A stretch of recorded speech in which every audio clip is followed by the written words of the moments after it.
Pirms vairāk kā 100 gadiem ķemeru vārdu zināja vai visā Krievijas impērijā. Ķemeru kurorts bija tik iecienīts, ka 1912. gadā pat atvēra dzelzceļa līniju Maskava–Ķemeri.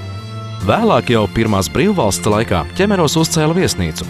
Šī ēka kā balts kuģis joprojām slējas Ķemeru parka vidū. Padomju gados viesnīcu pārveidoja par sanatoriju, un Ķemeru ārstniecisko dūņu vannu un sērūdeņa avotu slava atkal skanēja visā Padomju impērijā.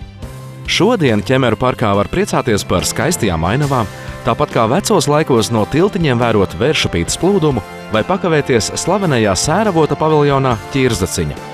Kādreiz vēl Ķemeru ziedu laikos kurorta viesi pa Vēršapīti vizinājās mazās laiviņās. Šodien par tiem laikiem liecina arhitektoniski unikālā viesnīcas ēka, tiltiņi un paviljoni. Bet no ārstnieciskās sanatorijas laikiem Ķemeru parkā palikušas vien slavenu Latvijas mediķu vārdos nosauktās alejas un sēravotu ūdens īpatnā smarža. Uz tikšanos Jūrmalā!